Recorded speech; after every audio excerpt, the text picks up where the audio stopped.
Hi, and welcome to Brave Changemakers. Did you stumble upon this because it showed up in your feed? Or perhaps you were already waiting for it. Or maybe you actually had to do something else and you decided, as a tiny detour, to listen to a podcast or a video or two. Understandable, and a good idea. But what if you're really just procrastinating and this has been going on for a little bit too long? Today, we're talking about beating procrastination far beyond the tips and the tools. 4 years ago, in 2016, I researched obstacles in creative performance and productivity.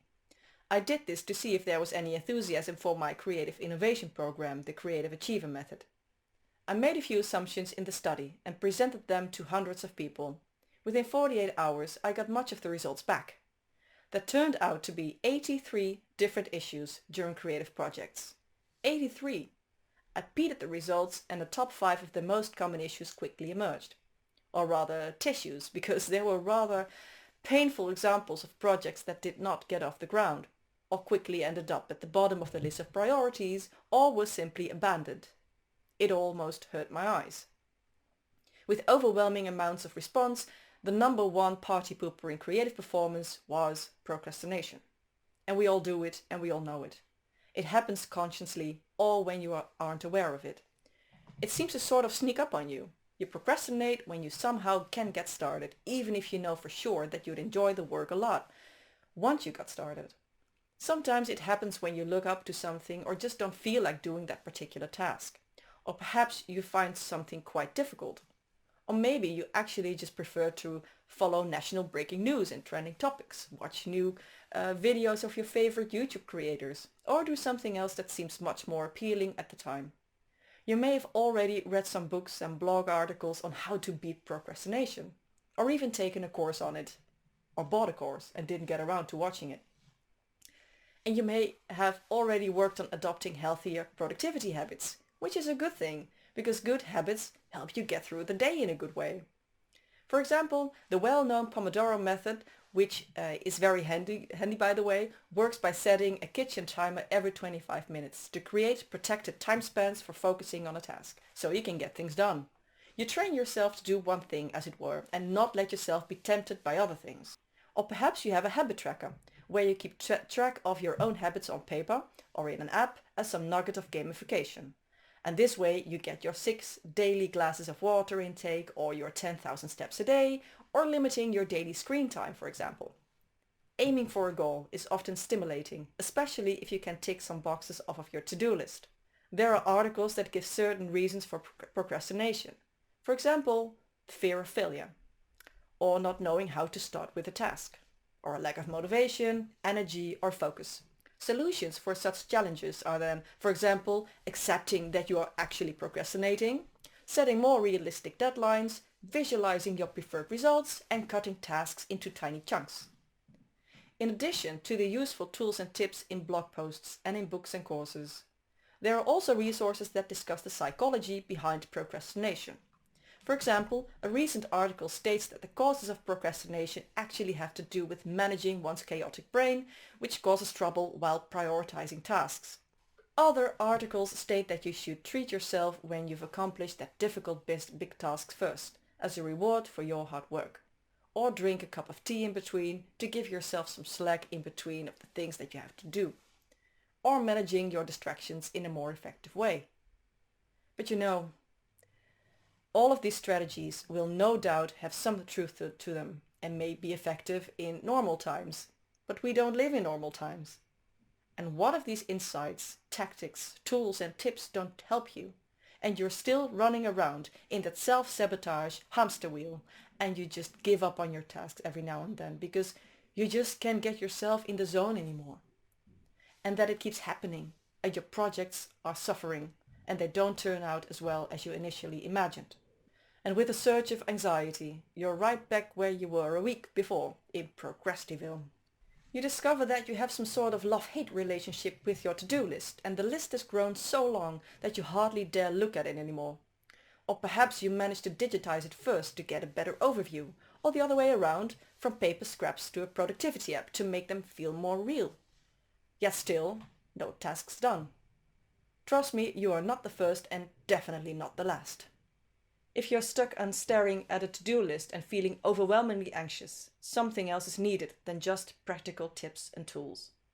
After my research, I studied the results a bit more in depth, and there are solutions to challenges like these. Simple, elegant solutions, but also rather annoyingly uncomfortable in the beginning.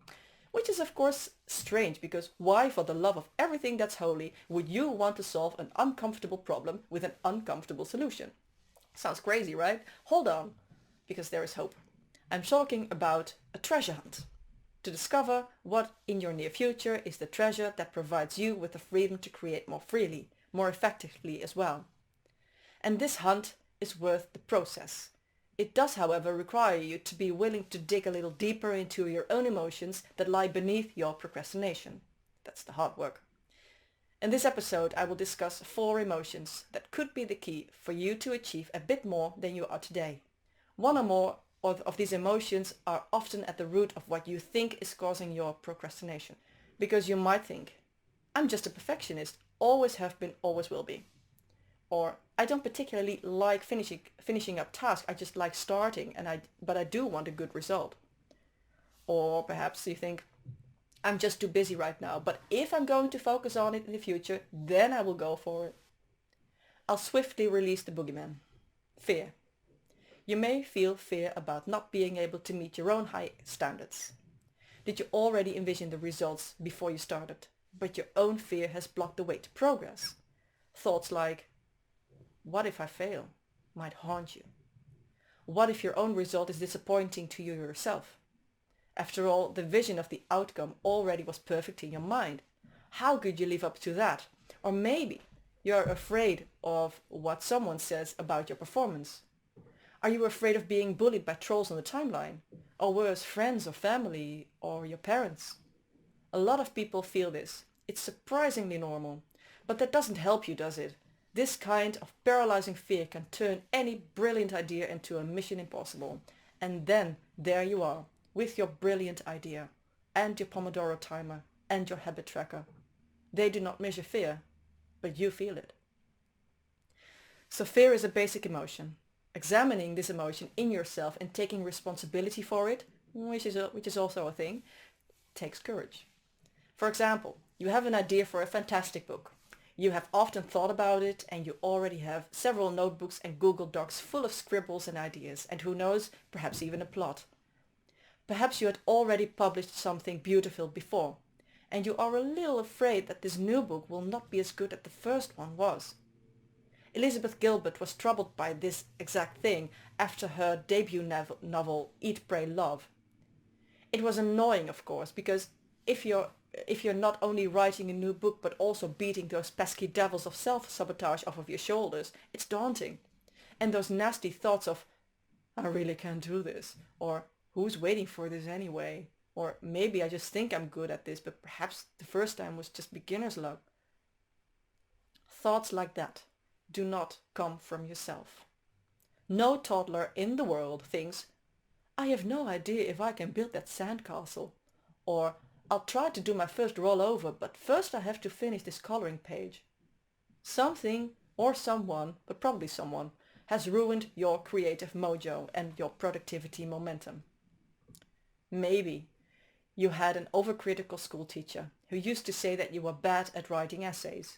Perhaps your brother was always first in line to bash your school report. Or did you have a parent who gave you the feeling that your efforts are just not good enough, and that you are not good enough? Or perhaps you weren't allowed to pursue your own designed creative projects or 10 cents lemonade stand shop, because you had to sit up nicely, neatly and silently and let the adults take the rather boring center stage. Phantoms of the near or far past can make a job quite difficult, especially if you're involved in creativity, innovation, or making the world a better place using your own gifts. You may barely remember the phantoms, but their effects can still get in your way. Or maybe you don't feel as much fear, but rather you're being drilled by your sense of duty, the second hang-up. Do you feel the duty to do everything neatly, but sometimes you cannot get it done because you're actually tired of always being the best boy or girl in your business? And perhaps you're suffering in silence because of it. A third basic emotion that can drive you to procrastinating is guilt. The well-known thought, I should have done this or that, but I didn't, and now I feel guilty and I don't feel that I deserve to do something nice or to create. You feel burdened, feeling that you have to earn something in order to innovate or make something pretty or beautiful or worthwhile can be paralyzing. Also, this emotion does not come from within. Maybe you had a teacher or parent who made you feel guilty for not doing or doing something. And perhaps this has become a pattern in your life that you haven't been able to shake off just yet. Procrastination creeps in because your guilt is blocking your path.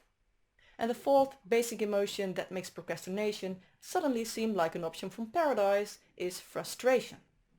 It could be that you really wanted to do something, were intensely excited about it and totally believed in the idea, whether it be a book, a company, a movie or a product update. But while you were busy putting it off because something else demanded your immediate attention, other people came up with a similar idea and beat you to the punch and made momentum with their project and your idea. You feel defeated and moreover frustrated and incredibly angry with yourself that you didn't make progress sooner and faster. So you throw your idea in the bin, do 40 mindfulness exercises, meditate until you almost sink into the pits of mid-earth, and you tore up your mindfulness coloring book with angry frustration, which is all very human. So here we are, a jolly quartet of emotions: fear, obligation, guilt and frustration. What if you encounter one or more of these emotions while you were treasure hunting? I told you this could be a teensy-weensy uncomfortable. Bear with me. What should you do? Grit it out? Keep hustling? Put the emotions away because you don't have time for them? Or download more practical handy Pomodoro alarm clocks, habit trackers or even newer apps that you will really use this time? Or switch to another app that has been touted by a prominent productivity guru and proven to work great for other people? Hold on. You are not other people. You are you. And there is only one you. There's also one who currently has your thoughts, combined with your emotions, and with the projects that you would like to put in the world. All in all, quite unique. You. Grab a piece of paper, preferably a nice notebook, and your favorite pen. No laptop this time. For the next few days, at least a week, but ideally you'd want to take this for a month. Write down 12 things every morning before you start working. This is you time.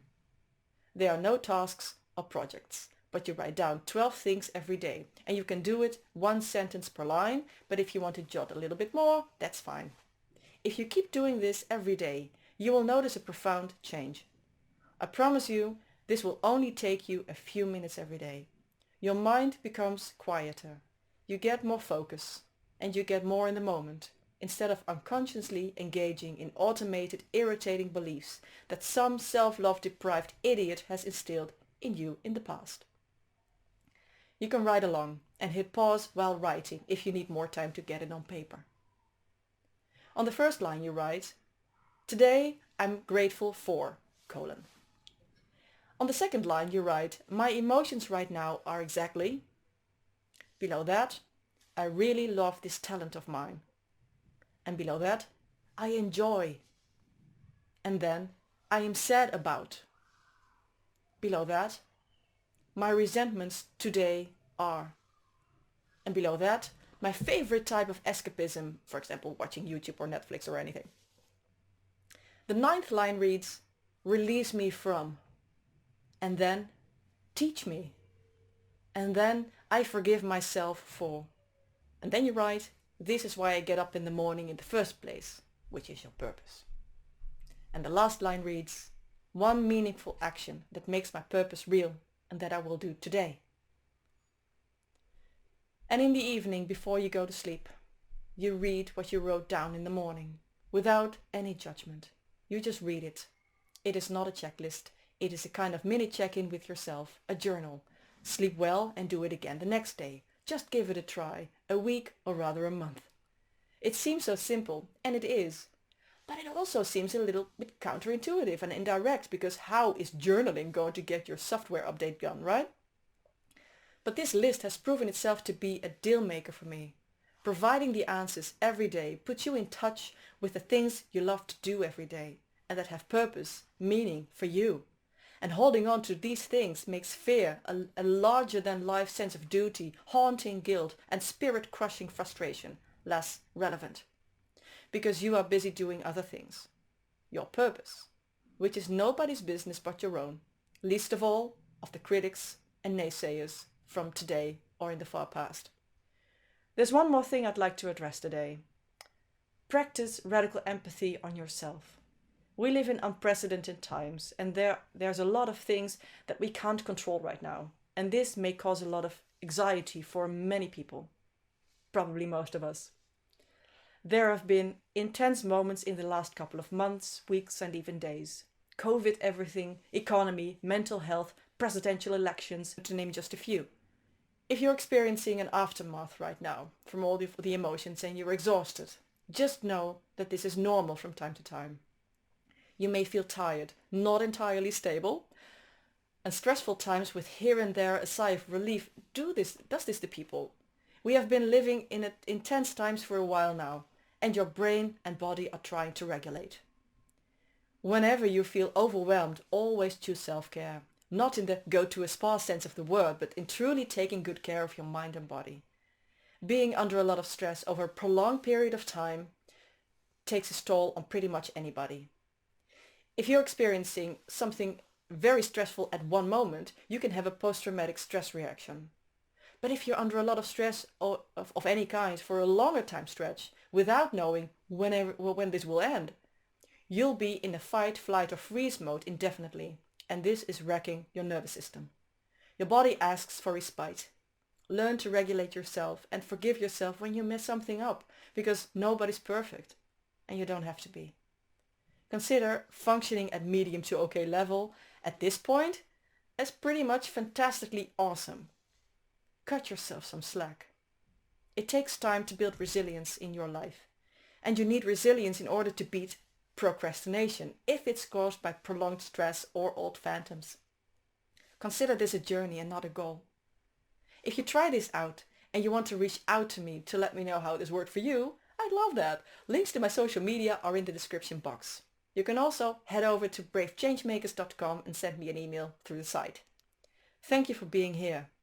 Take care for now and until next time. Bye bye and have a great day.